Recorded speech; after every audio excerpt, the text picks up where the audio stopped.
সারা বিশ্ব জুড়ে বাড়ছে তৃতীয় বিশ্বযুদ্ধের দামামা। নতুন যুদ্ধের সূচনা হয়েছে ইসরায়েল এবং সিরিয়ায়। এদিকে হামলা পাল্টা হামলার মধ্যে রয়েছে হুতি ও ইসরায়েলি বাহিনী। আর এরই মাঝে আমাদের হাতে এসেছে কিছু ভয়ানক আন্তর্জাতিক সংবাদ। জানিয়ে দিচ্ছি সংবাদ শিরোনাম। এবার ইরানে পাকিস্তানে 10,000 নাগরিক আটক। আরো জানিয়ে দেব, ইউক্রেনে উত্তর কোরিয়ার সেনাদের ব্যাপক প্রাণহানি বলছে হোয়াইট হাউস। এরপরে থাকছে পাক আফগান সীমান্তে ভয়াবহ সংঘর্ষ, নিহত 23।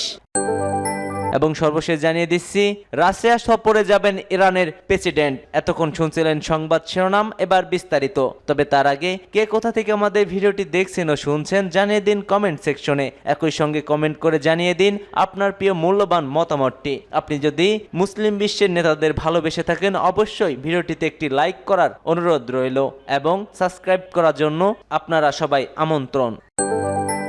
ইরানে 10,000 পাকিস্তানি আটক। ভাগ্য ফেরানোর স্বপ্ন নিয়ে প্রতি বছর কয়েক হাজার পাকিস্তানি অবৈধ পথে ইউরোপের বিভিন্ন দেশের উদ্দেশ্যে যাত্রা শুরু করেন। শুধু এক বছরে অবৈধ ইউরোপীয় যাত্রায় 10,000 পাকিস্তানিকে আটক করেছে ইরান। ফেডারেল ইনভেস্টিগেশন এজেন্সি অনুসারে অবৈধভাবে ইউরোপীয় দেশগুলোতে যাওয়ার চেষ্টা করার জন্য এই বছরে ইরানে 10,000-এরও বেশি পাকিস্তানি নাগরিককে গ্রেপ্তার করা হয়েছে। এক প্রতিবেদনে এ খবর দিয়েছে সামা টিভি। এতে বলা হয়েছে, চলিত বছরে জানুয়ারি থেকে 15 ডিসেম্বরের মধ্যে সংগঠিত ঘটনাগুলো প্রমাণ করে পাকিস্তানি যুবকদের ইরান হয়ে ইউরোপে পৌঁছানোর ক্রমবর্ধমান প্রচেষ্টা বেড়েই চলেছে। প্রশায় বেলুচিস্তান জুড়ে বিপজ্জনক ও অপ্রচলিত পথ দিয়ে সীমান্তে পাড়ি দিয়েছে অনেকেই। এফআই এর মুখপাত্র জানিয়েছে, এখন পর্যন্ত চলিত বছরে মোট 10,000-এর বেশি পাকিস্তানিকে আটক করেছে ইরান।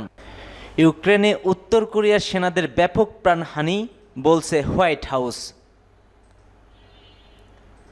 হোয়াইট হাউসের মুখপাত্র জন কির্বি দাবি করছে, ইউক্রেনের রাশিয়ান সৈন্যদের সাথে যুদ্ধরত উত্তর কোরিয়ার বাহিনীর উল্লেখযোগ্য সংখ্যক হতাহতের সম্মুখীন হয়েছে। কির্বির দাবি, শুধুমাত্র গত সপ্তাহে 1,000-এরও বেশি নিহত হয়েছে উত্তর কোরিয়ার সেনারা। এক প্রতিবেদনে এ খবর দিয়েছে আনাদোলু এজেন্সি। সাংবাদিকদের সাথে কথা বলার সময় কির্বি তুরস্ক অঞ্চলের পরিস্থিতি বিশদ বিবরণ দিয়েছে, যেখানে উত্তর কোরিয়ার সৈন্যরা ইউক্রেনের বিরুদ্ধে অবস্থান নিয়েছিল। কির্বি বলছে, আমরা মূল্যায়ন করি উত্তর কোরিয়ার বাহিনীর জন্য ব্যাপক ক্ষয়ক্ষতি করছে। মাত্র এক সপ্তাহের মধ্যে রিপোর্ট করা 1,000-এরও বেশি হতাহতের ঘটনা। তিনি আরও বলেন, এটা স্পষ্ট রাশিয়ান এবং উত্তর কোরিয়ার সামরিক নেতারা এই সৈন্যদের ব্যয়যোগ্য হিসেবে বিবেচনা করেছেন এবং ইউক্রেনের প্রতিরক্ষার বিরুদ্ধে আশাহীন আক্রমণের আদেশ দিয়েছে। যদি এই দাবিটি সত্য হয় তবে নির্ভরযোগ্য উৎস থেকে বিষয়টি যাচাই করা গুরুত্বপূর্ণ সহকারে, কারণ ইউক্রেনে উত্তর কোরিয়ার সম্পৃক্ততার বৃহত্তর ভূ রাজনৈতিক প্রভাব থাকতে পারে, বিশেষ করে উত্তর কোরিয়া, রাশিয়া এবং পশ্চিম দেশগুলোর মধ্যে সম্পর্কের ক্ষেত্রে। উত্তর কোরিয়া ব্যাপক ক্ষতির সম্মুখীন হলে কিম জং উনের সরকারকে হয় ক্ষয়ক্ষতি কমিয়ে আনতে বা ইউক্রেনে আরও হতাহতের ঘটনা এড়াতে পদক্ষেপ নিতে বাধ্য হতে পারে।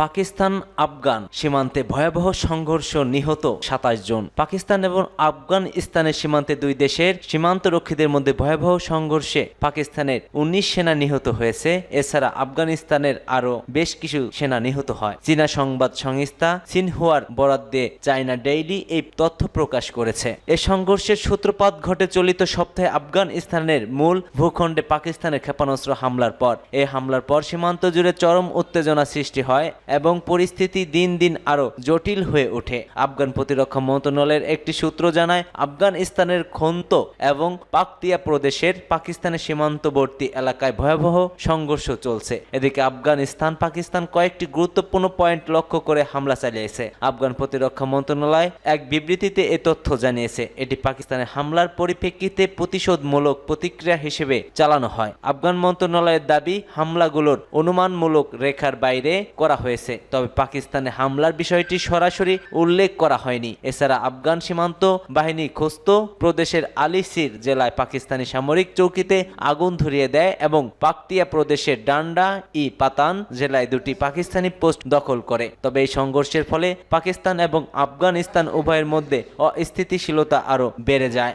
রাশিয়া সফরে যাবেন ইরানের প্রেসিডেন্ট মাসুদ পেজেশকিয়ান রাশিয়া সফরে যাবেন। সবকিছু ঠিক থাকলে আগামী বছরের জানুয়ারি মাসে মস্কো ভ্রমণ করবেন তিনি এবং দেখা করবেন পুতিনের সঙ্গে। খবর রয়টার্সের। সফরে মাসুদ পেজেশকিয়ান প্রেসিডেন্ট ভ্লাদিমির পুতিনের সঙ্গে দ্বিপাক্ষিক বৈঠক করবেন। এতে দুই দেশের মধ্যে সহযোগিতামূলক চুক্তি সই হতে পারে। জন্য দুই দেশে এখন থেকে প্রস্তুতি নিচ্ছে। সফরে আনুষ্ঠানিকতা হিসেবে রাশিয়ান প্রতিনিধি দল পেজেশকিয়ানকে 2025 সালের প্রথম দিকে মস্কো সফরে আমন্ত্রণ জানিয়েছে। ইরানের পররাষ্ট্র মন্ত্রণালয়ের মুখপাত্র ইসমাইলি বাঘি এর সত্যতা নিশ্চিত করেছে। তিনি বলেন, জানুয়ারিতে দ্বিপাক্ষিক সফর হবে। ওই সময় চুক্তিটি স্বাক্ষরিত হতে পারে। ইউক্রেন যুদ্ধ শুরু হওয়ার পর থেকে রাশিয়া, ইরান এবং উত্তর কোরিয়ার মতো মার্কিন যুক্তরাষ্ট্রের প্রতি শত্রুভাবাপন্ন অন্যান্য দেশের সাথে ঘনিষ্ঠ সম্পর্ক গড়ে তোলে। দেশটির পররাষ্ট্রমন্ত্রী সের্গেই লাভর অক্টোবরে বলছিলেন, মস্কো ও তেহরান একটি চুক্তি স্বাক্ষর করতে চায়, যার মধ্যে ঘনিষ্ঠ প্রতিরক্ষা সহযোগিতার বিষয়টি অন্তর্ভুক্ত থাকবে।